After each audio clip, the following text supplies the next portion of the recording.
previous relationships, I realized I was needy of my partner. I needed them to be there for me. Now I realize that I have to be needy of myself and be okay with myself, even if the relationship doesn't work out, doesn't pan out. I'm going to be okay. Welcome to Normalizing Non-Monogamy, the podcast where we interview incredible people from across the entire spectrum of non-monogamy to hear their fascinating stories.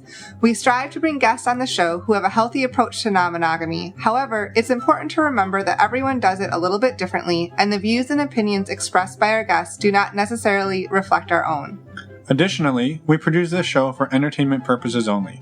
Please be aware that we aren't doctors or therapists. Consult a medical professional for anything regarding your health that you might learn about on the show. Enjoy!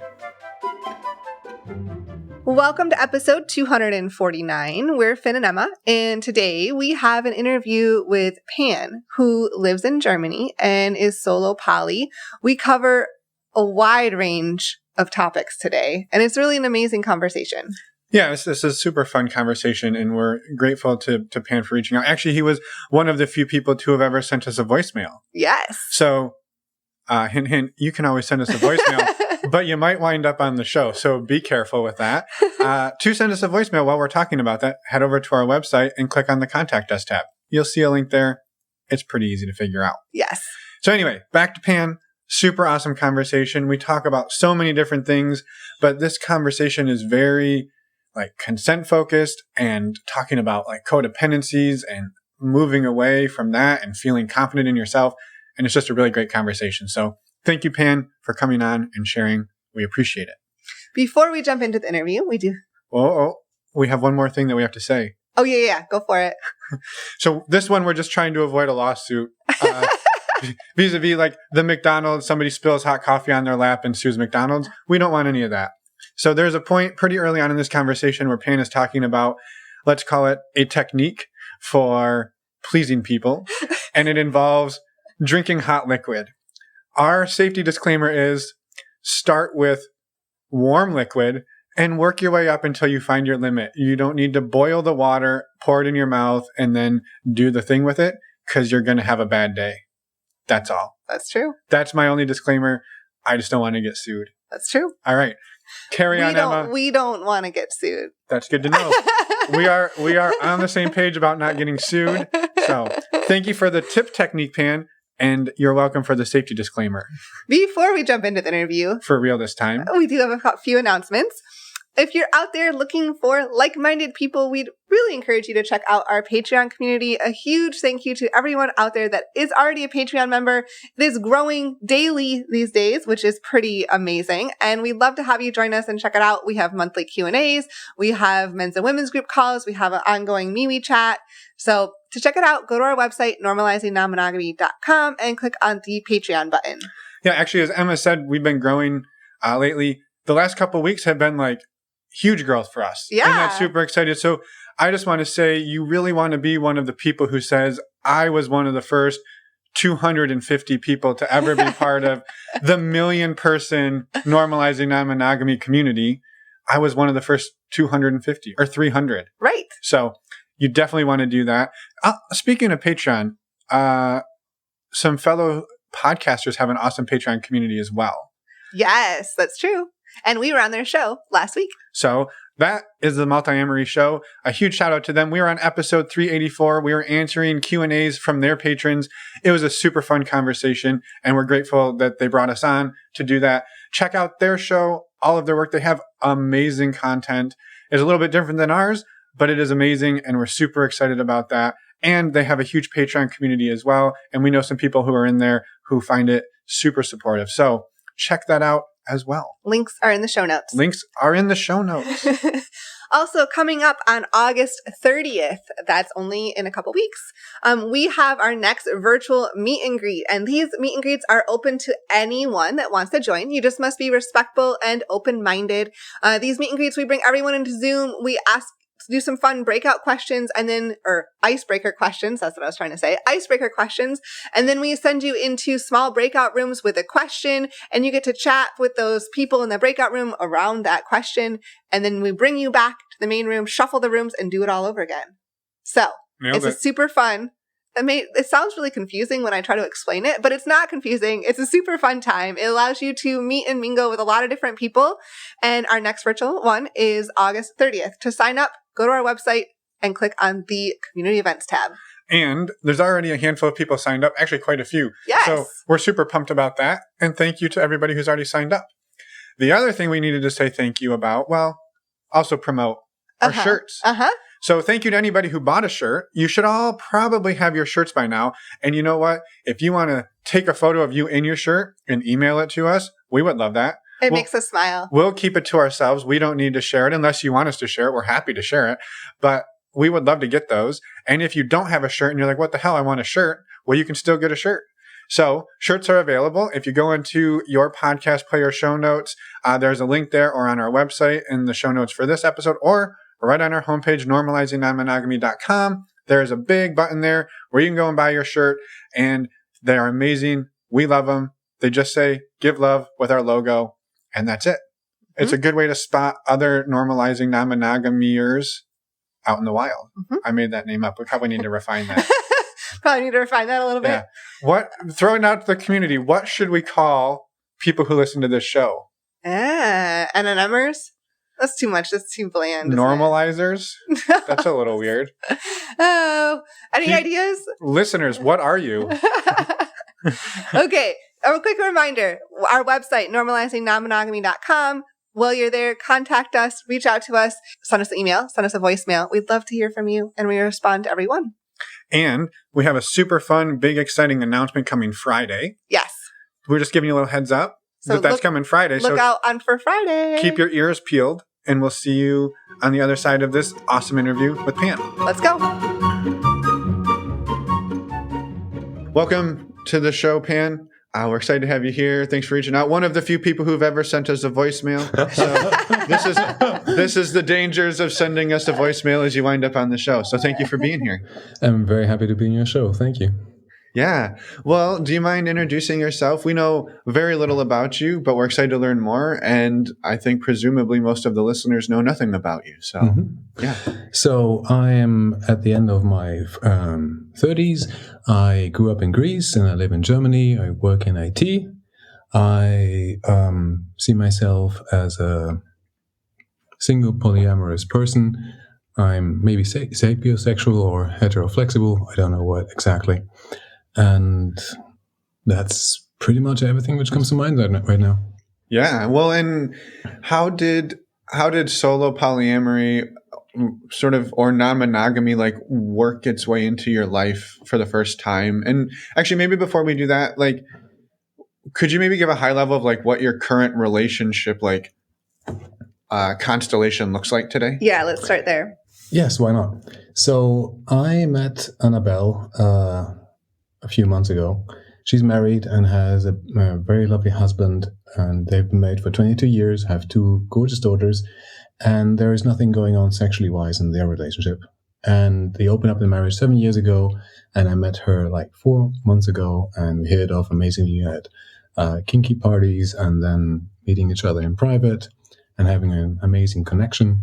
So that's like one of the relationships I cherish very much in my life. And I have a few people, like, for instance, Sunny, 30-year-old girl I met a few weeks ago, just dancing in a club on totally random, without any apps, any Field or Bumble or whatever that else is out there.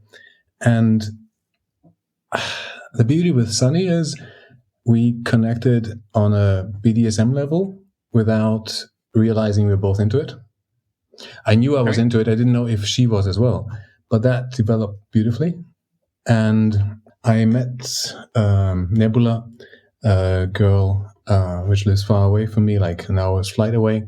And we met on Field, and the common denominator was BDSM relationship and power exchange. And I really flourish when I am given the honor to lead somebody or guide them or get them to the next level of their sexuality or their needs being met. And I just met, like 3 weeks ago, a girl called Lily. We're exactly the same dominant, submissive sexual tension, built up, and we're seeing each other multiple times, and it's always an amazing blast. These are like the people which are close to me on a emotional and sexual level. And there is Bonnie and Clyde. These are pseudonyms. I asked them if I can mention them too. And they are married now 4 years, and are both swingers. I met them at the party, and they're just amazing people. And they're like the role model for me of what a healthy relationship could look like in a setup of non-monogamy. And is it okay if I say like a kinky story which happened between the three of us? Yeah. Of course. So I was invited to their place. We went for dinner. We had a good time. We connected as people and ended up at the end of the night playing together in bed. And Clyde asked me to come on his wife's chest. And as I did so, he exploded over her as well. And then he told me, okay, we're going for dinner. I have a shower. And only the men went for a shower. And then I just realized when we were in the restaurant that Bonnie was playing with her negligee and putting her finger in it and then licking it. And it was such an amazing moment for me because I could see this husband being married to this person for such a long time, being on fire for his wife over again. And that just made me think, holy crap, if I could have this, that would be so awesome. And fun fact, Clyde taught me Olivier's trick, which I'm teaching to all my male friends, which is if you're together with a lady and things are getting hot, and before a man goes down on his partner, if you take a sitheringly hot sip of tea or hot water and keep it in your mouth just before the moment you kiss a lady or give her cunnilingus, she will explode. And I don't know why, but I really felt I had to put this out there. Because I have had so much positive feedback on that with my sexual partners. And I'm getting sidetracked. That was about it. I was going to say, did it work? Oh, it sounds like it worked. Explosively so, yes. You know, what's interesting, I wonder, because that's a temperature thing, right? I wonder if it would also work if it was like how it would work if it was really cold. Like if you put an ice cube in your mouth. It works as well. But it's another sensation which is more shocking. But the heat makes more blood flow into the sensitive areas, and it's amazing for men and women. So Olivier's trick is something I can't stop talking about. That's awesome. Well, thank you. Yeah, thanks for sharing that. And I love that we kind of just dove right there. Right. how we just looked at each other like when I said that. No worries. No, it's amazing. Well, we mark our podcast as explicit. We can talk about whatever we want. Excellent. Yes. Well, so I mean, thank you for giving us the overview, and also for kind of throwing in there that you've talked to all of your partners about talking about them and gotten consent on that. That's amazing. Yes. And we appreciate that. So can we go back in time, however far we need to go, to like, how did you get to the point where you have this sort of awesome constellation of like casual, but also meaningful partners that sort of circle around and come in and out of your life? So I was married for 10 years, got divorced because I realized that I basically got married at like 25-ish. And looking back at it through my psychotherapist, I realized that I just exchanged one mother for the other. And that I was unhappy because I was projecting all my needs onto one person, which she couldn't meet. And talking to her about trust and opening up the marriage and doing things with other people was a total no-go for her, but always something on my mind. So I was diving into the literature, trying to understand, why am I wired that way? Why do all the other people I know, go behind their partner's back and have affairs, have one-night stands, get drunk on stag parties and do stuff? And a few books got me to the realization, such as the Sex at Dawn and the Ethical Slut, to realizing that it's okay to want more. It's ethical if you talk to all the parties involved. So all the people I mentioned before know of each other. Some want to know details. Some just want to know, what's the basic premise? Where do I stand? And it was a long journey for me. Like now, I think it took me at least 15 years after turning 18, because I was a late bloomer. I started having girlfriends like at the age of 18 and nothing before that. And I don't know why, but it took me a long time to realize that I really enjoy the game. I enjoy people in a sexual setting. And what I realized in the past few months is when you meet somebody who's a swinger as well, or is non-monogamous, and they know that about you and you about them, the discussions and the talks you have dive deeper on a more meaningful level than with any small talk you can have in a club, cafe, or bar, or other setting. And that's, for me, like the biggest reward of finding people who are open-minded as me and being able to talk to them about enmeshment, about unhealthy relationship, about codependency, about many things which I'm working on. Yeah. Well, and I love that. And even, and this is something we've experienced as well, even if it never goes to a level of physical connection or sexual connection, just being able to sit around and have those conversations is something that is much more, easily accessible when you're talking to somebody who is either non-monogamous or has experienced it, or at least open to the idea. You can go to that level, and it's not obviously impossible with people who aren't, but we've found that like our friends who are, really open to this, like, yeah, we can have conversations. We're not afraid to like say things, and we're not hiding things. Yes. Yeah, I totally get that. Especially with Bonnie and Clyde, it was like a mind-opening thing that they, from the get-go, talked about their needs and wanting to be in a swinger lifestyle. And I had Clyde over, and he was just saying one of the most cherished experiences he had was with his wife in a glory hole, where the moment she was taking another man in her mouth, he just came all over her, which was a base experience for her, saying, oh my God, if I can do this and I can make him so aroused with me, why can't we do more? And so having somebody to talk about such intimate things over a glass of wine on my balcony is just something I never had before, and I don't want to miss anymore. Yeah. Back, you said you were a late bloomer. It took you a long time to kind of discover this. Do you remember the start of that process? Like, because you got married and were in that relationship, and it took you a while to realize, hey, I'm not happy in this relationship. It's not serving me anymore. But along that journey, do you remember when that started, that piece of self-discovery that wasn't what you wanted? I realized, I think in the horrible seventh year of marriage, that I'm not satisfied in the constellation I'm in. And then the process of separation happened. We were over 2 years in couples therapy, trying to make it work, trying to find a way. And I fell in love with a coworker, which was married. And she was unhappy in her marriage as well. And so, although I was being separated but not divorced yet, I started an affair with her. And because I was traveling a lot, I couldn't be there all the time for her needs or being there physically. And we chatted a lot. And, she was like, my husband doesn't take care of me on so many levels. I need to have a date. I need to feel like a woman and so on.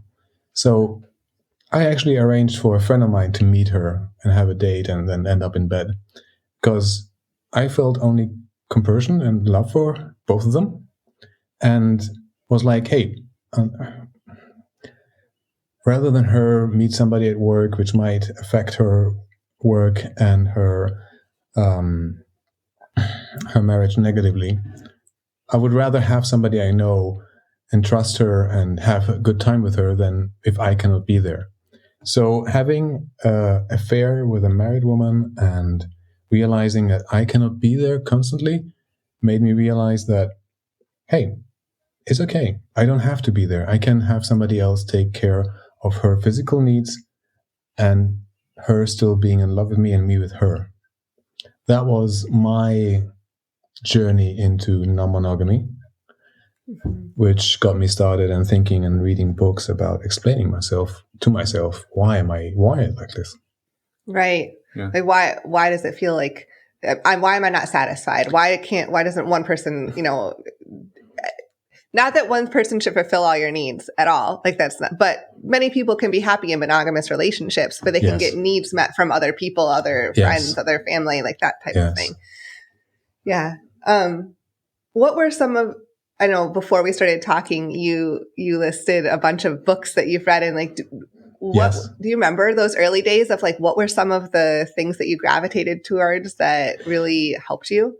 So growing up in Greece and then living in Germany and seeing everybody else struggle with the same problem of saying, hey, you have to be married, you have to have one co-living partner, you have to, bind resources, you have to raise children together. And I was seeing in my circle all the people being married in close relationships being very unhappy. Some of them compensating with sports, some of them with alcohol, some of them with going behind their partner's backs, getting their sexual needs met. And I was trying to explain to myself why. And maybe it's confirmation bias, but the book Sex at Dawn helped me realize that maybe, all the views we have from Christianity and religion, having only two people being in a marriage, is something which worked a long time when you were trying to save resources and survive. But back in the day, if you were a tribe, you didn't know if that child was yours, but you would raise it together with the others. And that's how I feel now, that this gives me the mental model to say, hey, it's okay if I'm not the one and only for my partner, because I don't expect her to be my one and only. So that was the first step into non-monogamy, like Sex at Dawn, then The Ethical Slut. Then I'm looking at my bookcase right now. More Than Two and Polysecure were very good reads, and many more. Yeah.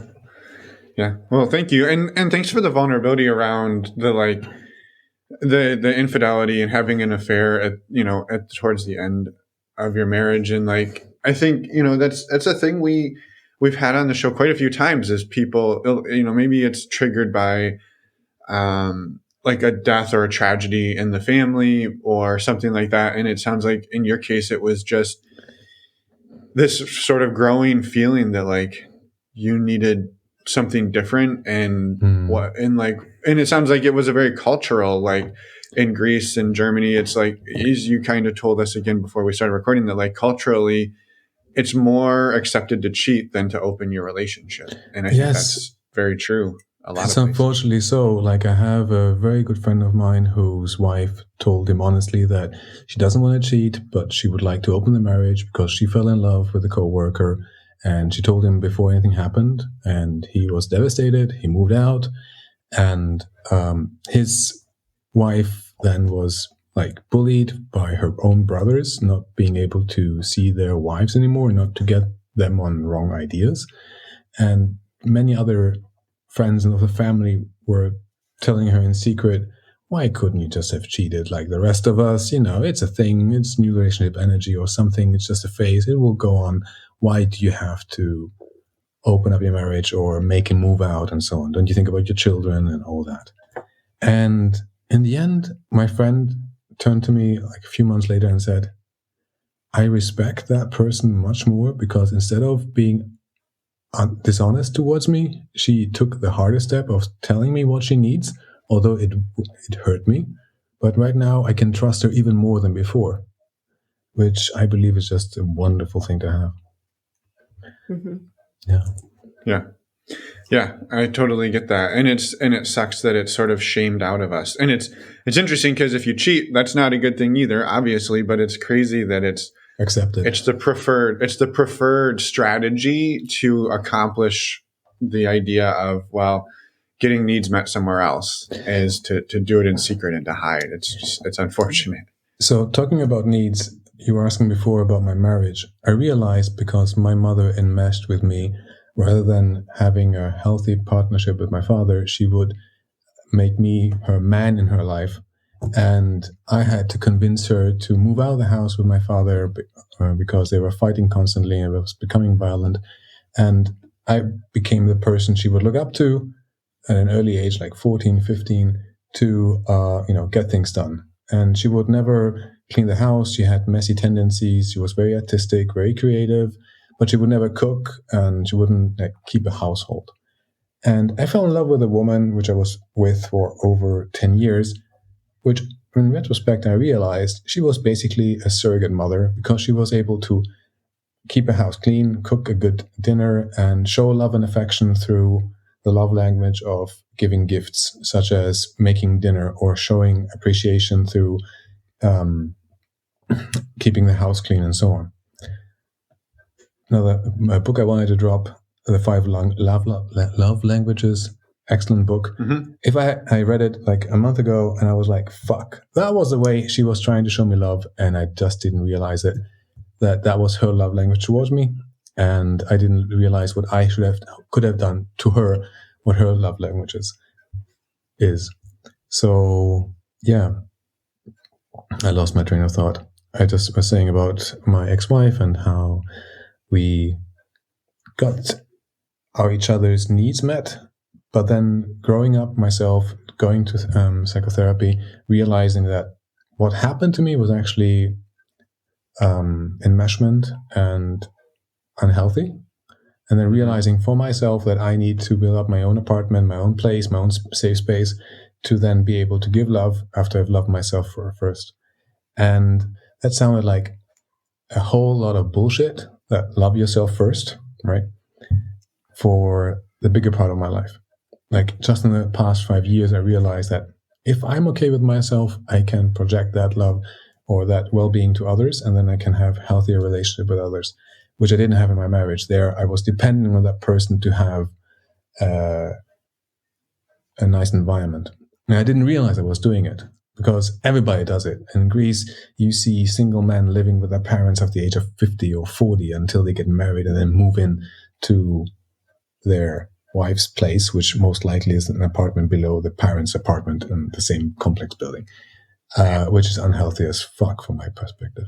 But it's what it is, and people are happy with it, and I'm just happy that I realized that I can't take that kind of a life anymore, and I'm happy the way I am right now. Jeez. Yeah, well, I mean, that's amazing. Like, if that's the model and you have to right. You're like, well, no, not only am I not doing the marriage thing, I'm not going to live below my mom. I'm not going to basically it's crazy that how many social norms and expectations you had to sort of peel away from and well, and still are doing that. Right. And yes. Yeah. Well, yeah, and that's the thing. You can do it once, but then every time you go visit, it's like, look what you're throwing away. Look what you're not doing, right? And so you get to rub your face in it every time you go home. Every time I go home, they're like, "Aren't you? Are you not getting married? Are you not in a single, or are you still single? Are you not getting somebody to take care of you when you go old, and so on?" And I see the misery those people are going through, and the only measurement of success they have for their relationship is like, look at grandma and grandpa of my family. They were together 60 years. At 70-something, grandpa shot himself. But hey, they were together for over 50 years, so that was a success, wasn't it? Is it though?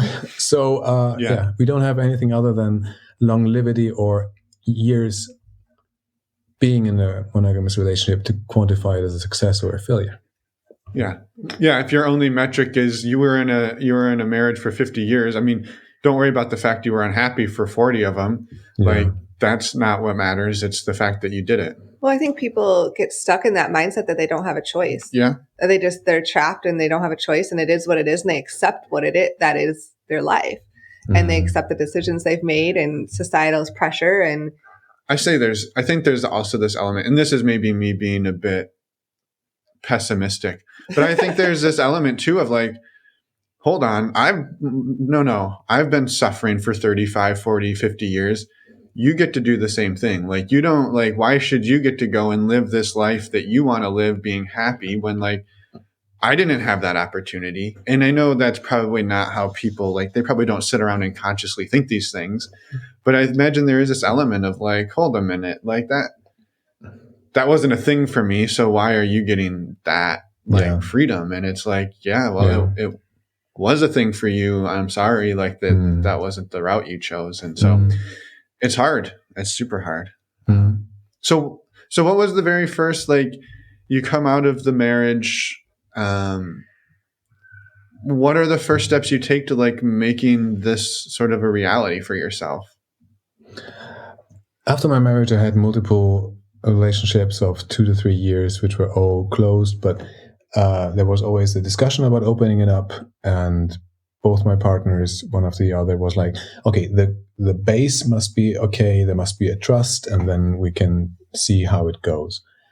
And the funny thing was, in the beginning of both relationships, we were going to parties, going to the Kit Kat Club in Berlin, having fun alone in a club in front of other people. But then after the relationship became more serious and I moved in, all that fell away. So I did the same mistake over and over again, at least 2 times after my marriage, of enmeshing myself with my partner, asking for my needs and not getting them met. And that was, I believe, mainly due to the fact that I didn't stand up to myself and didn't say, listen, this is what I need. Accept me the way I am or not. What I used to do was, hey, would you like to try this? No? Okay, we can do it your way. And I would put my needs on a second level and have the relationship as a relationship on the first pedestal. And which unfortunately then, after some time, you realize that your needs are not getting met, that you get depressive, that you get angry, that you get frustrated with the relationship itself. And then again, it ended up breaking up. Some more civil, some more extreme. But nevertheless, I realized that if I don't put my own needs first, then I end up being in unhappy relationships with people, which was a hard pill to swallow, I have to admit. Yeah. Right, yeah. Because that's, I mean, you almost feel like that's just selfish too. Like, yes, definitely. You feel selfish and you feel like you are brought up with the idea that other people have to come first. Yeah, the relationship is the nucleus which you are striving for. You have to make compromises, and that's not for me, let's say. Many people get their needs met that way. I don't. And I feel the need to have multiple people in my life which cover certain aspects. For instance, Nebula, which is a 30-year-old, beautiful individual girl. BDSM was the common denominator. We connected over on Field, and I don't know why. Most likely it comes from enmeshing with my mother and being the man of the house, taking care of people. I get validation out of having the trust of somebody put upon me to guide them or to lead them. And I have this one story where I met Nebula for the first time after talking for weeks on WhatsApp and so on, and went for a drink, and I took her to a swingers club. We didn't end up playing with other people, but we just ended up dancing, and I showed her, listen, this is my world, take it or leave it, and she stayed. And I had this amazing experience that we were talking about this play space we wanted to go. So I asked her how many spanks she wanted to have, and she said 7 out of 10. And I spanked her in front of strangers.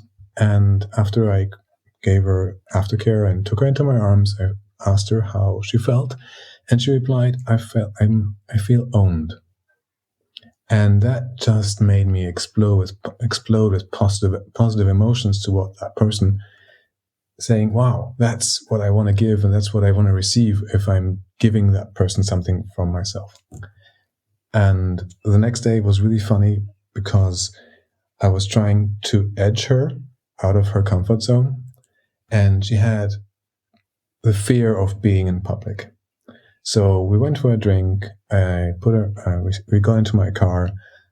I put blindfold over her ears and headphones on her ears, and blindfold over her eyes and headphones over her ears, and drove her to my apartment, an Airbnb place, where I had already set up YouTube on a TV playing club background noises. So she didn't know where she was. She was like believing she was in an open space and I was doing things to her. And you could see the excitement and the fear in her trembling and her arousal and everything. And after I was like, "You're a good girl. You've done everything I've asked of you," I took off her blindfold. She looked around, and the first thing coming out of her mouth was, "You son of a bitch!"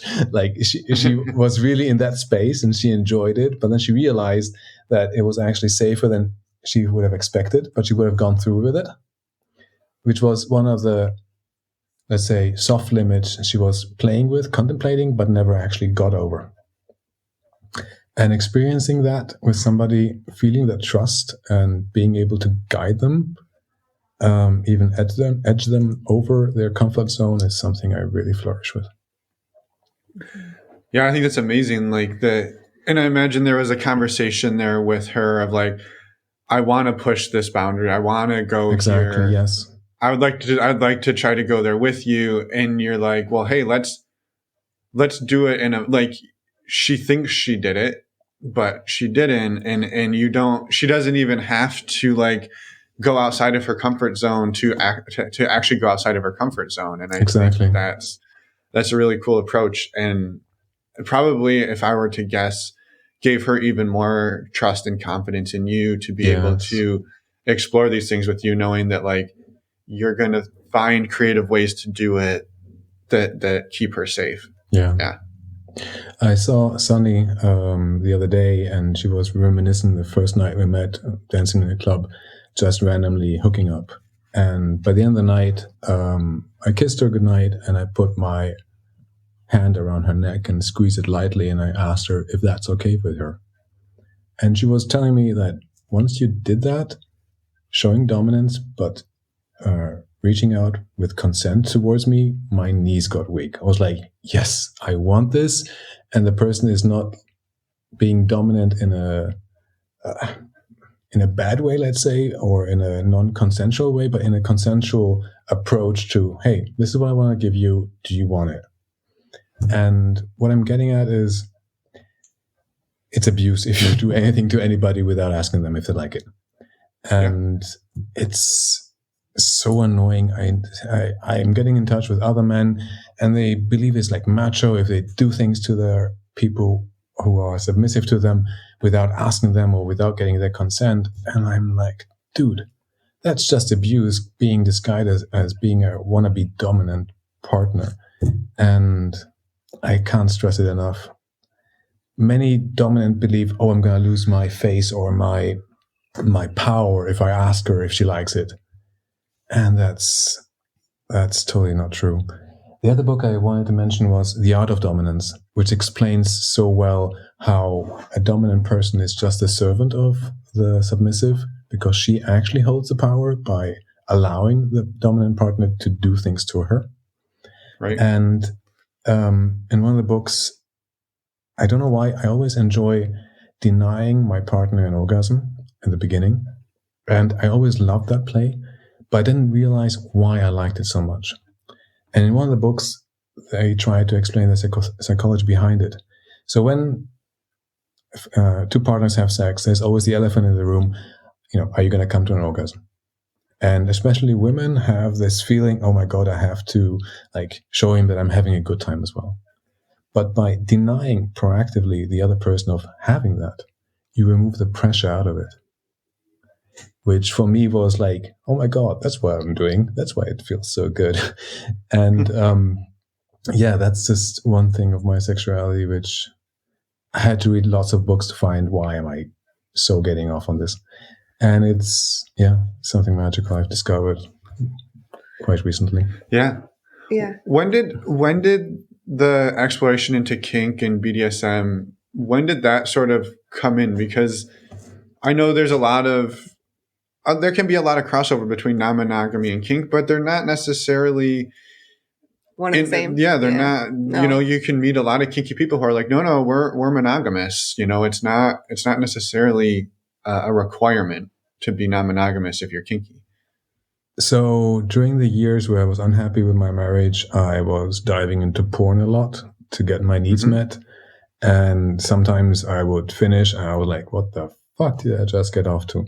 So back then, Tumblr was still a thing, and this kind of erotica and BDSM stuff was really up my alley. And with that affair I had, we were mainly communicating through each one having a secret Tumblr blog and posting things we would like the other one to do. And then getting more and more into those kinks, like being called daddy or being a dominant or being a switch or whatever that may be, came to life in my imagination by getting inspired by other people creating their own content.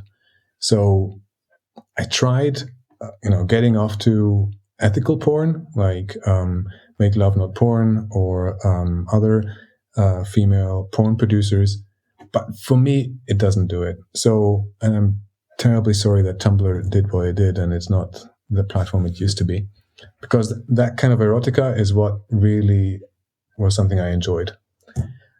So back to your question, I think being in a affair, communicating through a medium like Tumblr, seeing what other people are doing to each other, and really getting the other person's opinion about what she likes, and looking yourself what other people are doing, got me into the kink world.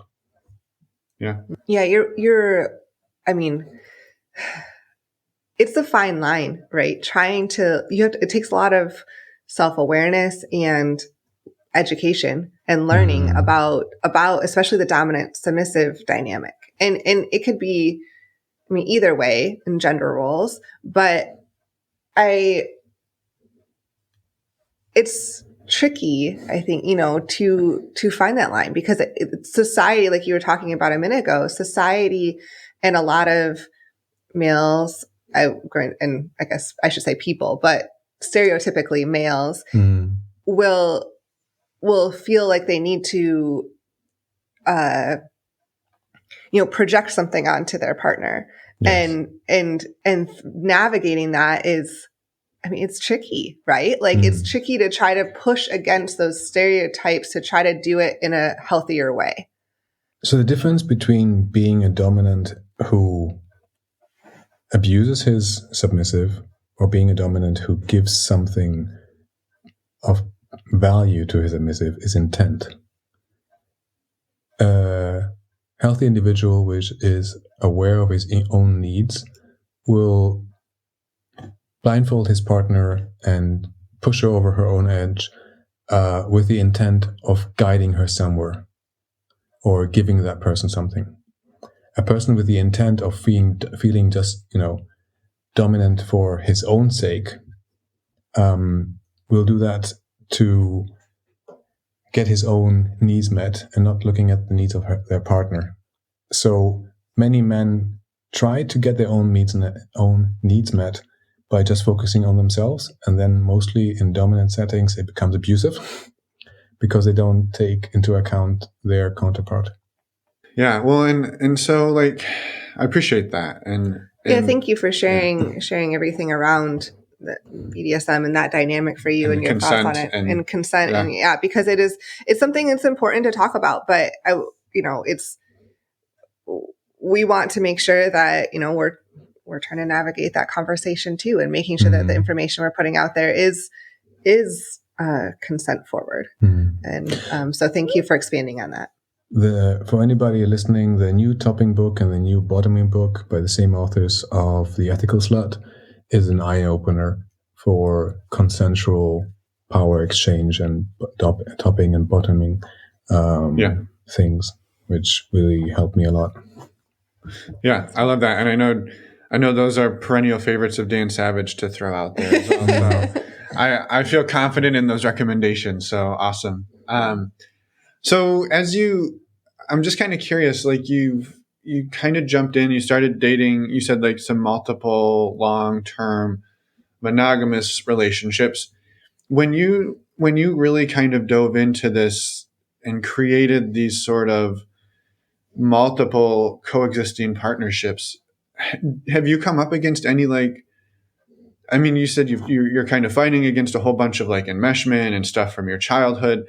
Have you come up against any other like challenges along the way? Like maybe you were really jealous and you weren't expecting that, or maybe you're jealous with one partner and not another. Like I'm not like trying to ascribe these to you. I'm just curious, like, were there things that kind of caught you off guard and that you've had to work through as you've tried to undo 30 years of monogamous training?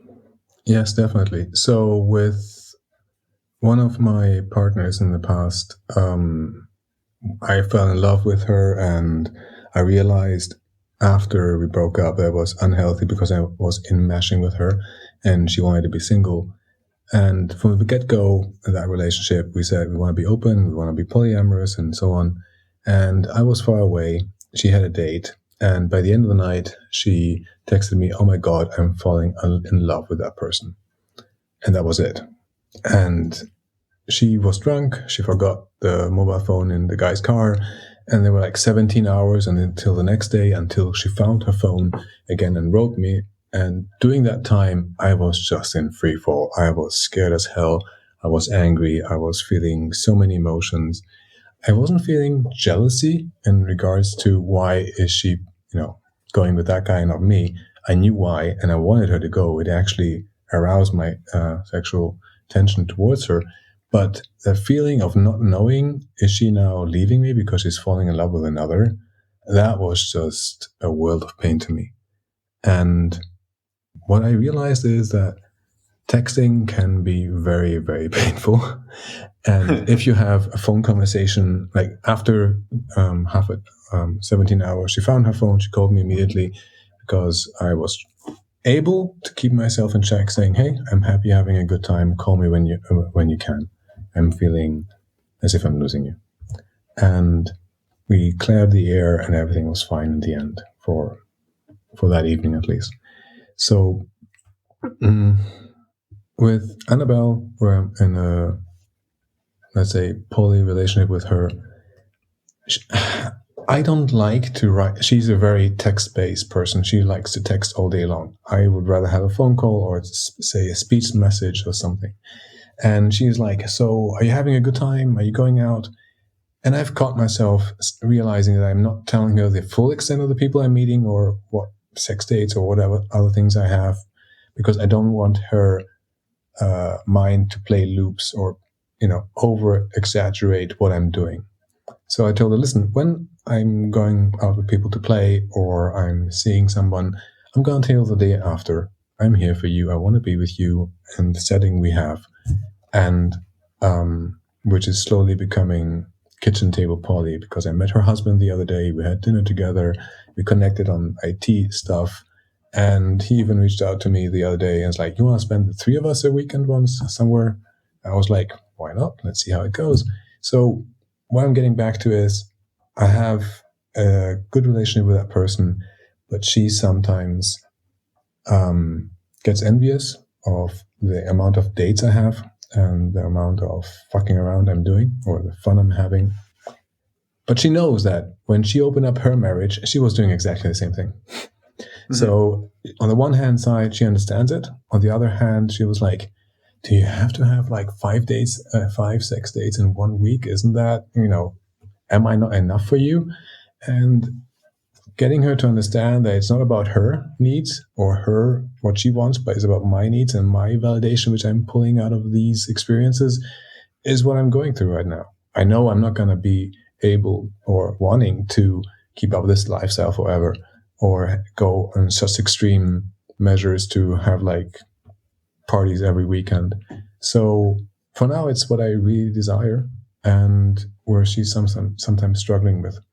But she's mainly struggling with me not telling her upfront via text message what I'm doing. Once we meet up for coffee and I tell her everything I'm doing, she's like, "Oh my God, I want to try this as well." Or, "I want to be there and I want to see it, or I want to experience that. And I'm happy you had this experience." But again, the devil is in the chat messages. Over text message, so many nuances are getting lost and so many misunderstandings happen from my perspective. Yeah. Well, it's an interesting one because, it's sort of,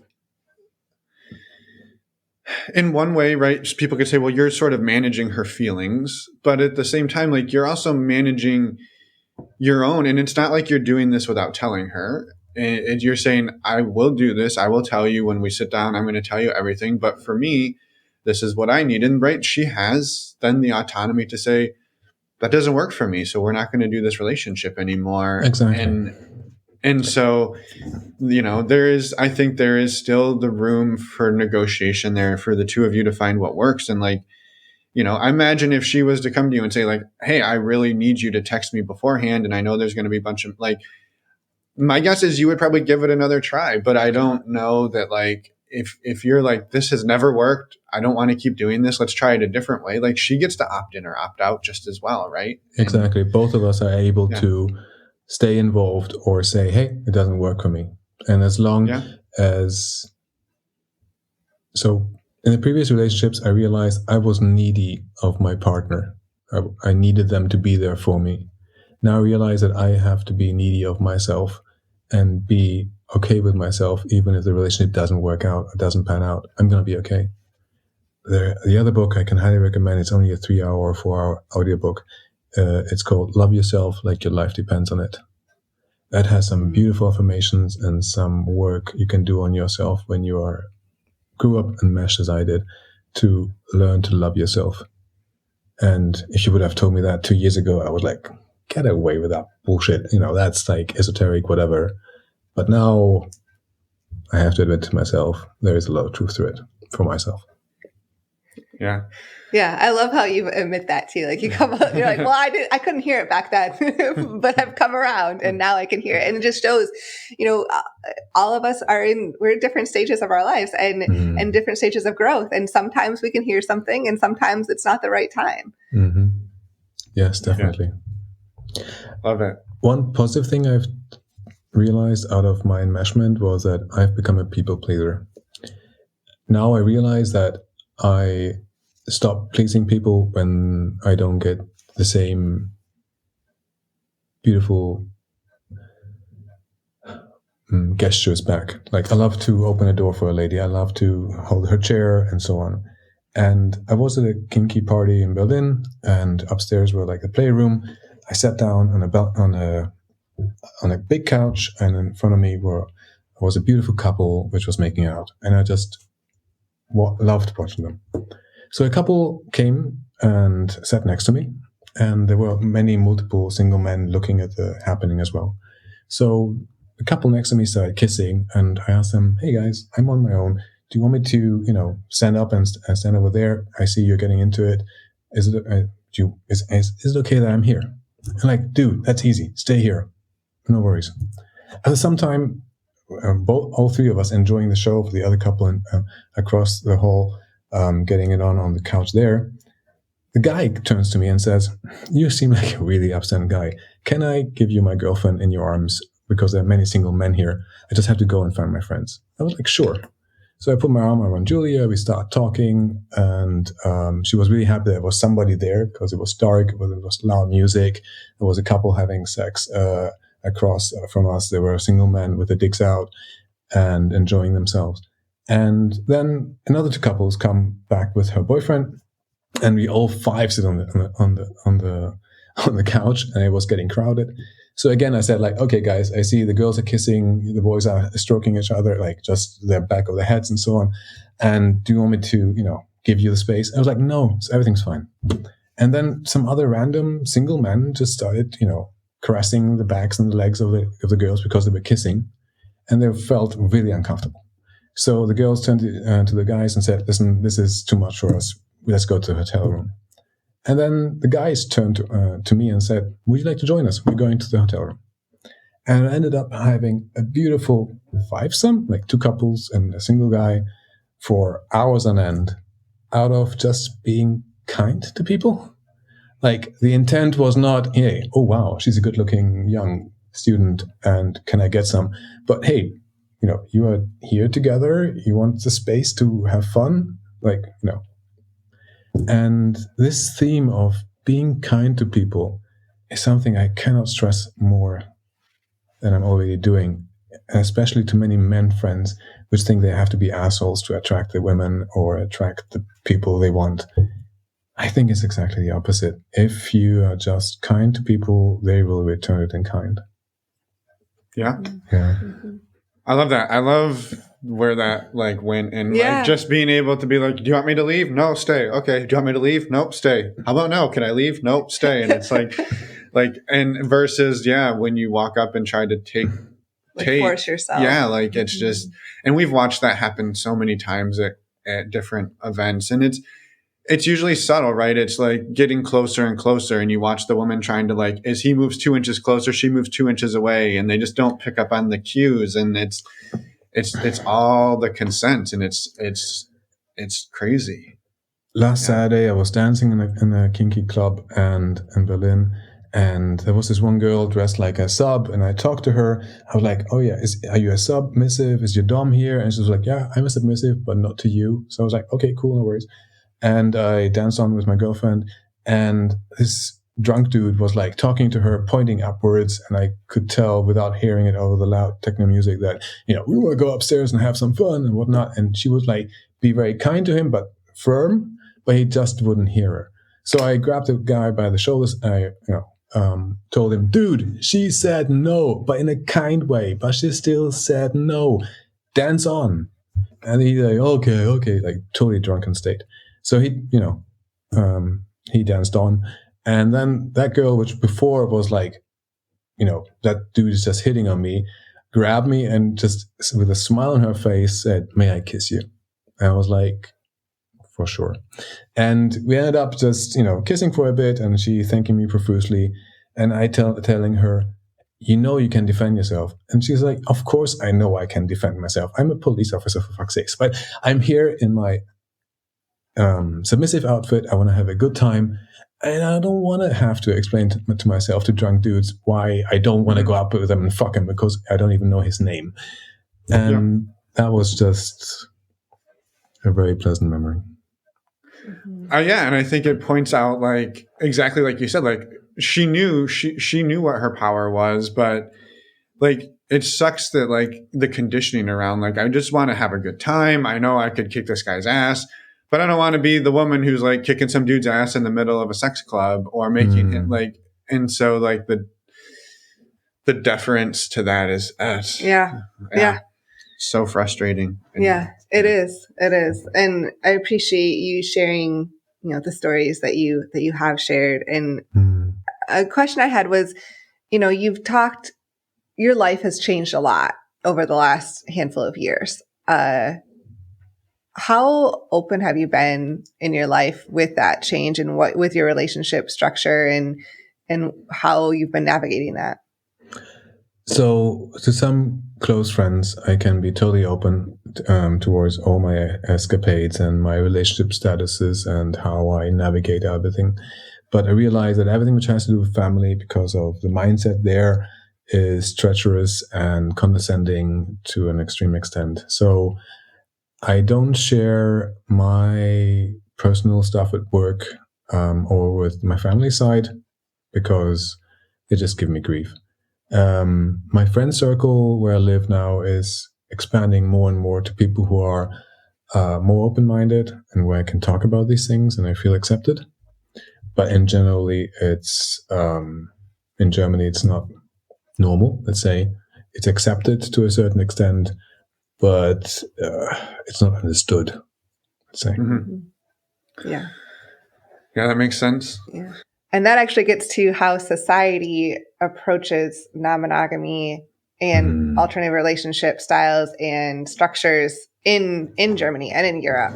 And I know we touched on this like a while ago, almost an hour ago, towards the beginning of the conversation around like cheating, is the preferred or more accepted.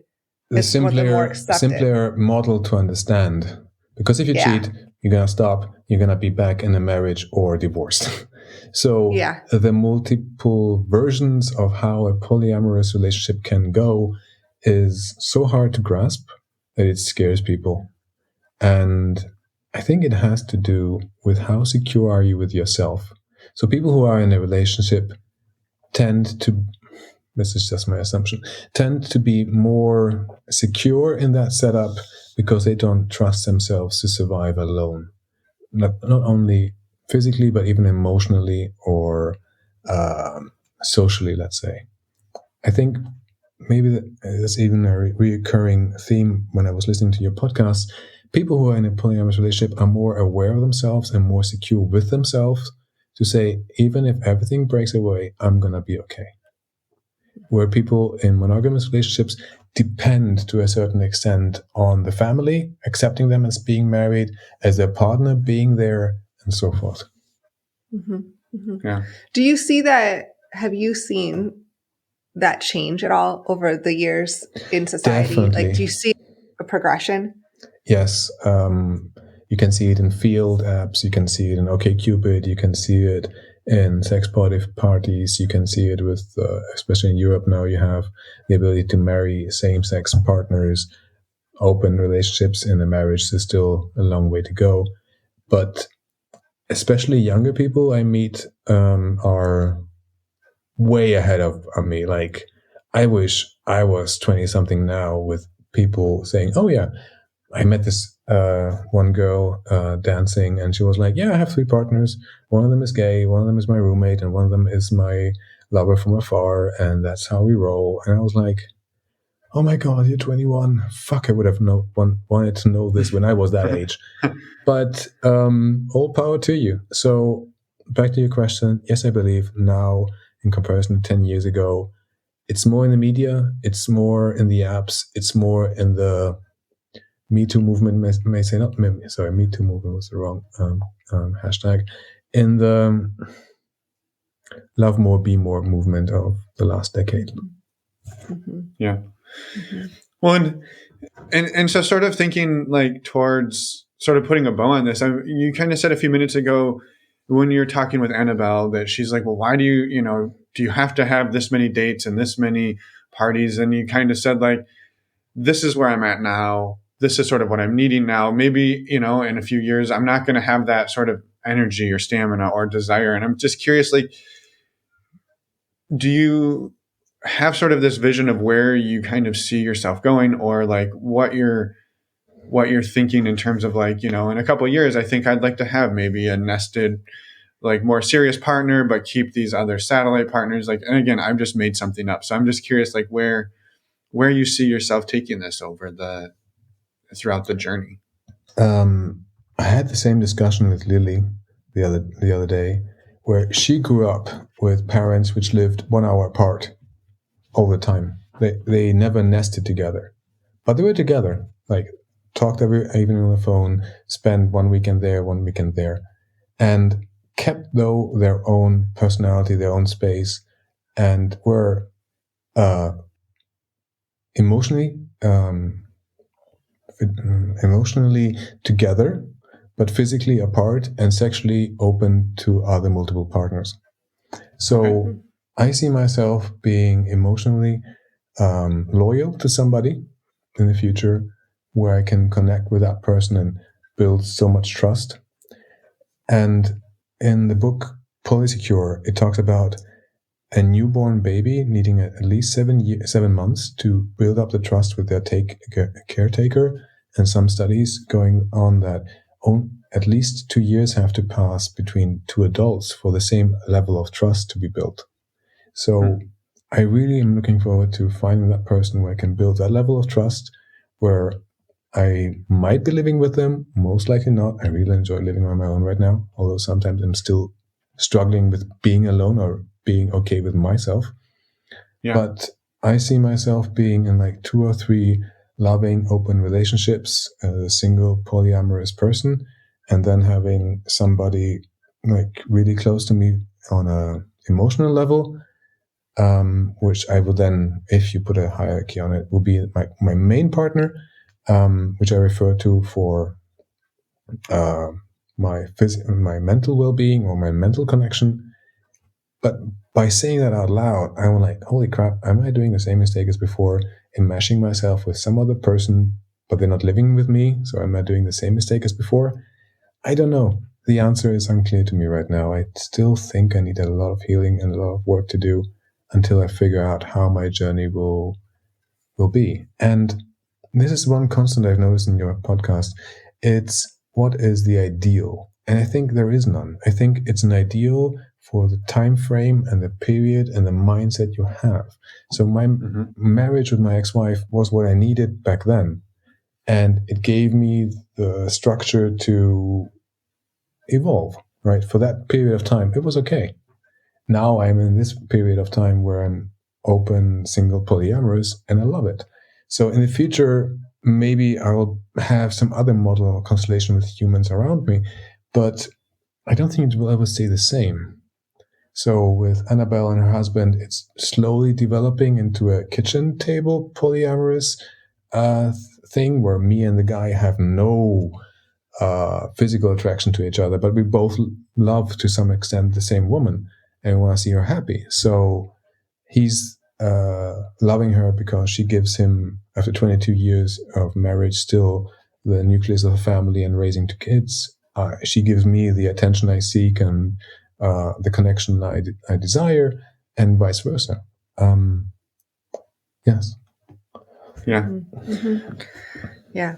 Well, we're going to ask a follow-up question. Well, kind of. I just know you listen to the show a lot, Pan, and I don't want to deprive you of the opportunity to share a blooper, because we've gotten caught in that before where we don't ask and people are like, hey, where the fuck's my blooper? And so I don't. Sometimes we ask and sometimes we don't. Well, I know, but I feel like I think we have to at least present the opportunity. So thank you. Before that, thank you for everything you've shared and so many great conversations around consent and all of this stuff. And so I think if you're up for a blooper, if you've got one, we would love to hear it.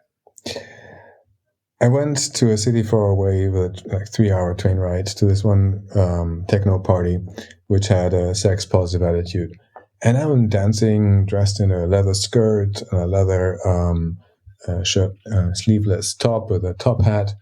And out of the blue, in a club with 200 people, a beautiful black-haired, black-dressed lady walks up to me and says, I would like for my submissive to give you a blowjob.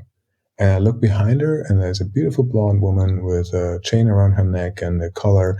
And I was like, wow, okay, why not? And I'm thinking, are we going to go to the play area or something? And I was like, no, right here. And in front of 200 people of dancing around you to techno music, a blonde girl falls on your knees and lifts your skirt up and blows you. Suffice it to say, it was very hard to get hard and even maintain an erection just because of the anxiety of it all. But it was an amazing experience. We then ended up having some drinks, and at 3 or 4 o'clock, exactly the same thing as I mentioned before, dudes were getting drunk, we're talking to them and like being like,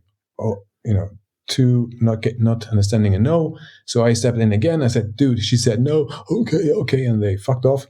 And at the end of the night, they were like, you are so lovely. We would love to take you home. So they do take me home to their place. And I end up sleeping with the mistress, like the leading dominant woman in bed. And the next morning, we wanted to have a threesome. And I ended up with her submissive on her bed. Because we started kissing and we ended up there. Then her mistress comes in and we start fooling around. And I just smack my head right now for mentioning it. I said, mistress, I'm sorry we played in your bed. And that somehow triggered her so badly and everything was dropped. She was like, get the fuck out. This is my bed. You're absolutely right. This is not happening. So I destroyed a perfectly amazing threesome with 2 wonderful women, which I had a good connection with by just not keeping my mouth shut. And speaking of the obvious, I don't know why she somehow became very protective or unhappy with us playing in her bed. Go figure. So that was one of the blooper I have in mind. Wow. It's crazy because you were sort of playing along with the role that they had developed. Yeah, kind of. You would think that would be like I don't want to say rewarded, but rewarded, like, hey, or understood, or worked into the dynamic in some way. But that's wild. So I guess everybody does it their own way. But, well, and everybody, like, she may not have realized that was going to be a trigger for her. Like that may have just happened, and then it just happened, and you don't even recognize it. Yes. Huh. The learning out of it is, are you okay with this? Are you feeling all right with what we're doing? Not pointing out the obvious. And I'm smacking my head against the wall right now, mentally speaking. But it's a lesson you'll never forget. Definitely. Yes, that will haunt me for my life. That's amazing. Wow. I was worried that all you were doing is bragging about how awesome the threesome and hot women you were hooking up with were. But you got to the blooper and loved it. So. The old explain. I made up for it. So. Yes. Yeah. No, good. Well, and talking as before about who do you open up with. So I have a colleague at work, which I'm very good friends with, and we share personal stuff. And the past few months have been crazy, and I've been telling him all the stories and the things I'm doing and happening in my life. And he was like, dude, look out. The tram will fucking roll you over. There is so much imbalance of positive karma and positive thing happens in your life. There's like a boulder running your way. It cannot be that one dude having all that fun. There has to be some equilibrium. So wear your helmet when you're cycling and be careful. That's what and be careful when you're talking to the mistress. You got to choose your words wisely. I love it. Well, yeah. As I know your podcast, the follow-up question would be, how protective are you?